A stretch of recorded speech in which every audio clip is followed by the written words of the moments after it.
Face aux forces vives de la nation ce lundi 26 février, le Premier ministre Choguel Maïga s'est prononcé sur l'actualité, notamment le retrait des pays de l'AES de la CEDEAO et la fin de l'accord d'Alger. La Maison de la Presse tient son 12e Assemblée générale dont les travaux ont démarré ce 27 février. À l'issue des travaux, un nouveau comité de gestion a été mis en place. Au Sénégal voisin, le dialogue national a débuté hier. Plusieurs candidats à la présidentielle ont boycotté ce rendez-vous. Ravi de vous retrouver pour une nouvelle édition. Bonsoir à toutes et à tous. Bienvenue aux informations sur TM1. Ce lundi 26 février, plusieurs camions chargés de vivres ont été acheminés à Ménaka sous blocus des hommes armés depuis plusieurs semaines. La situation humanitaire dans cette région était également décriée par certaines ONG. Paul Yapinguesson. Au même moment, dans d'autres localités, la situation humanitaire reste difficile selon des habitants. À Ménaka, c'est le sec de Tilem, à travers les communes de Tidjert, Alata et Inita, qui étaient à l'honneur pour la distribution de 200 tonnes de riz. Au total, 4000 bénéficiaires sont ciblés par cette aide dans la région. Les populations sont reconnaissantes du geste des autorités et demandent la pérennisation de l'acte afin d'assurer la sécurité alimentaire. L'aide, ça sert quelque chose, donc on remercie les autorités. Même si c'est peu, on souhaite qu'ils vont ajouter. Le don est venu au bon moment. Pour une ville qui vient juste de quitter un grand blocus, c'est loin d'être suffisant. À Youarou, la situation est tout autre. Sur place, les déplacés internes demandent plus d'assistance. Alassane Diko, responsable du site des déplacés, lance un cri de cœur à l'endroit des autorités.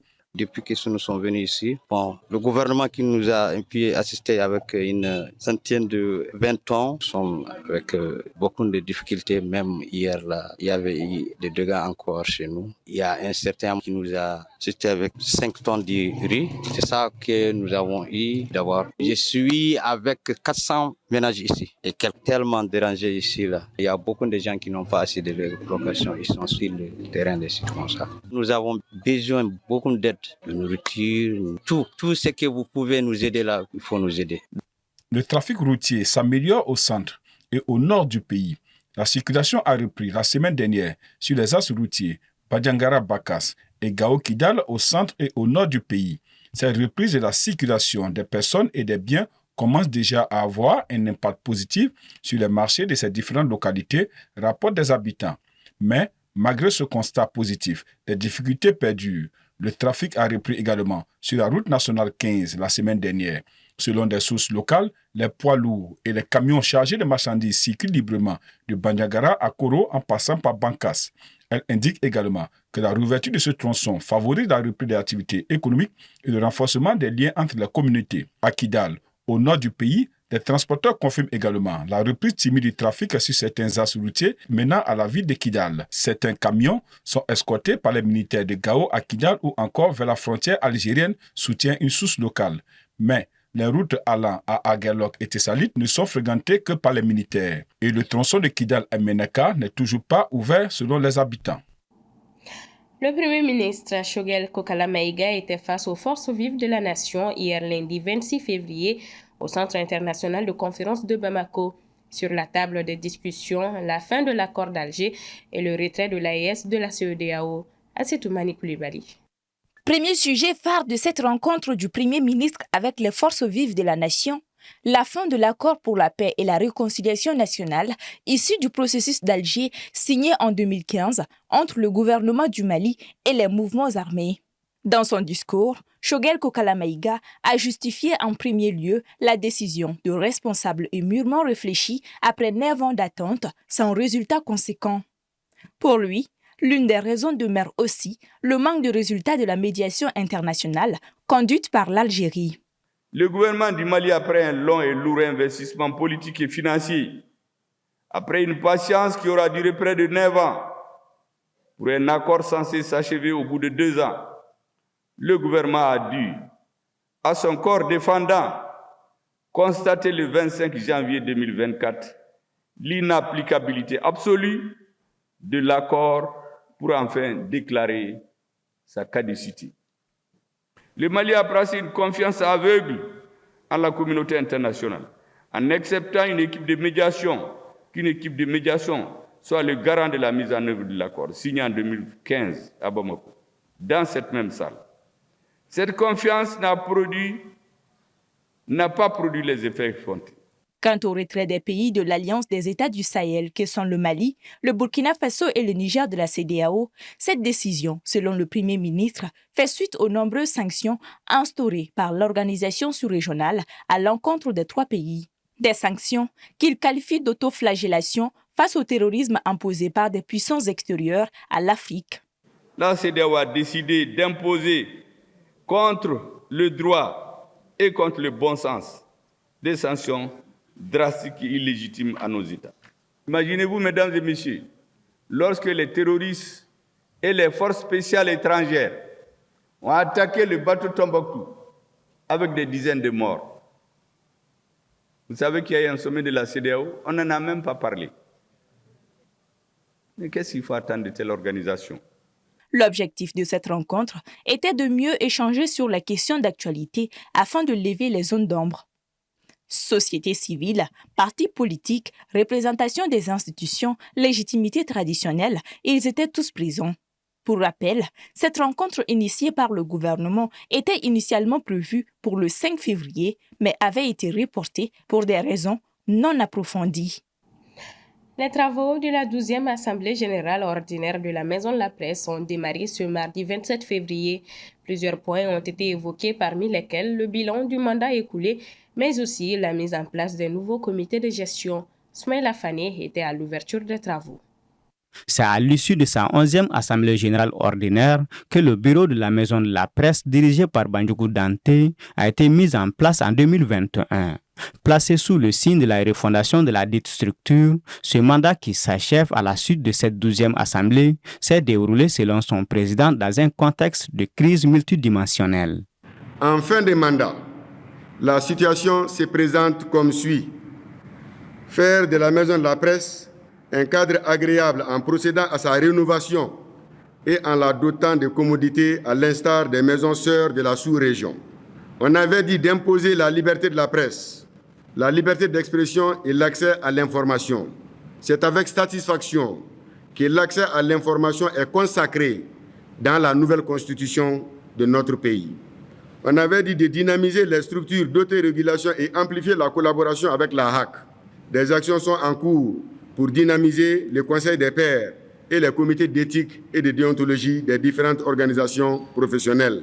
Malgré ces succès, selon Dante, de nombreuses difficultés existent, parmi lesquelles la situation du personnel, l'absence de manuel de procédure, mais aussi et surtout la lenteur dans l'adoption des projets de texte. Il s'agit du projet de loi portant un régime de presse et délit de presse, projet de loi régissant l'accès à l'information, projet de loi portant modification de la loi 02-19 du 2 mars 2012 relative aux services privés de communication audiovisuelle, projet de décret régissant la presse en ligne, projet de décret déterminant les conditions d'attribution et de retrait de la carte de presse des journalistes professionnels. Enfin, le projet de décret déterminant les conditions d'éligibilité, d'attribution et de gestion de l'aide publique à la presse. Pour le département en charge de la communication, ce mandat qui s'achève a été marqué par le renforcement de la gouvernance de la Maison de la Presse et de ses infrastructures, mais aussi de l'amélioration du cadre législatif et réglementaire des médias. Malgré ces avancées notables, nous sommes conscients que des défis restent encore à relever pour permettre à la Maison de la Presse et à ses membres de jouer pleinement leur rôle d'information, d'éducation et de divertissement. Somme toute, participer à l'éclosion du Malien nouveau. Le succès de cette œuvre passe, vous en conviendrez, par la revitalisation de votre corporation. Vous devez, à cet effet, travailler à relever les défis qui sont les vôtres. Les travaux de cette 12e Assemblée générale ordinaire seront clôturés par la mise en place d'un nouveau comité de gestion de la maison mère des fêtières des médias pour un mandat de 3 ans. Et le président sortant Bandjougou Dante est reconduit à la tête du comité de pilotage de la Maison de la Presse pour un nouveau mandat de 3 ans. La question de la création d'une nouvelle compagnie aérienne au sein de l'Alliance des États du Sahel a été au cœur d'une rencontre entre les experts du secteur du transport aérien lors des journées de l'aviation civile de l'espace AES du 22 au 23 février dernier à Bobo-Dioulasso, sous le thème « Développement durable de l'aviation civile dans les États de l'AES dans un contexte de résilience, défis et perspectives ». Djeneba Samaki. Face aux enjeux politiques, économiques et sociaux, ainsi qu'aux contraintes géopolitiques, les autorités des pays de l'Alliance des États du Sahel ont décidé d'explorer la création d'une compagnie aérienne supranationale. Cette initiative vise à répondre aux attentes spécifiques des peuples de l'AES et à tenir compte des réalités continentales des pays de l'Alliance. 2 mois après la création de l'Alliance des États du Sahel, dont les ministres de l'économie des 3 pays se sont rencontrés le 25 novembre 2023 à Bamako au Mali et ont émis le vœu de la création d'une compagnie aérienne commune aux 3 États de l'Alliance. L'aviation civile est bien plus qu'un simple maillon du secteur des transports. Elle est un symbole de souveraineté de notre espace et un moteur essentiel du développement économique, social et technologique. La souveraineté aérienne, nous en sommes convaincus, est un pilier fondamental de notre indépendance retrouvée. Une mutualisation des ressources et des compétences des pays membres est sollicitée afin de créer une compagnie aérienne forte et compétitive. La mutualisation des efforts au sein de notre espace commun permettra sans aucun doute de favoriser la création de la compagnie aérienne de l'AES, la mise aux normes des infrastructures aéroportières et le maintien de compétences du personnel à tous les niveaux. En conséquence, j'appelle l'ensemble des autorités aéronautiques et des professionnels du secteur aérien à établir un diagnostic sérieux de notre environnement aéronautique. Cependant, il faut noter que les opposants à ces projets craignent une duplication des efforts et une dilution des ressources, fragilisant d'autant plus les compagnies aériennes nationales existantes. Le débat sur la création d'une nouvelle compagnie aérienne au Sahel est loin d'être tranché. Les experts ont appelé à une étude approfondie des implications économiques et financières d'un tel projet avant de prendre une décision finale. Dans une récente vidéo de 3 minutes, l'imam Mahmoud Dicko, qui séjourne à Alger depuis quelques mois, révèle qu'il sera bientôt de retour au Bercail. La présence de l'imam Dicko à Alger sur invitation des autorités de ce pays voisin avait suscité d'énormes interprétations puisqu'il s'y trouvait au même moment que les groupes armés du Nord signataires de l'accord d'Alger. La situation avait créé une incidence diplomatique entre les 2 pays qui avaient rappelé de part et d'autre leurs ambassadeurs avant que la situation ne revienne à la normale. Je vous l'annonçais en titre, le dialogue national censé définir les nouvelles dates des élections présidentielles au Sénégal a débuté hier lundi. Plusieurs candidats à la présidentielle ont boycotté la rencontre. Le point avec Aminata Keïta. Le dialogue national s'est ouvert hier matin à Diamniadio, à une trentaine de kilomètres de Dakar, la capitale. Ce dialogue de 2 jours lancé par le président Macky Sall vise à trouver un accord sur une nouvelle date pour la présidentielle. Dans son discours, le président Sall a affirmé qu'il souhaitait que les Sénégalais votent avant le début de la saison des pluies qui commence entre juin et juillet. Dans l'histoire des nations, il est des moments d'adversité politique auxquels il faut savoir mettre un terme par le dialogue et le consensus pour l'intérêt supérieur de la nation qui transcende les intérêts particuliers et partisans, sous peine d'aller vers des lendemains incertains. Ce temps est venu pour la nation sénégalaise. Les chances que ces concertations aboutissent à l'apaisement voulu sont incertaines. Pour cause, 17 des 19 candidats retenus pour la présidentielle en janvier par le Conseil constitutionnel ont boycotté la rencontre. Un large front politique et citoyen réclame que le président Sall organise la présidentielle sans autre condition avant le 2 avril, date officielle de la fin de son 2e mandat. De l'autre côté, des centaines de responsables politiques, représentants de la société civile et autres dignitaires religieux ont ouvertement réclamé que le président reste jusqu'à l'installation de son successeur, y compris au-delà du 2 avril.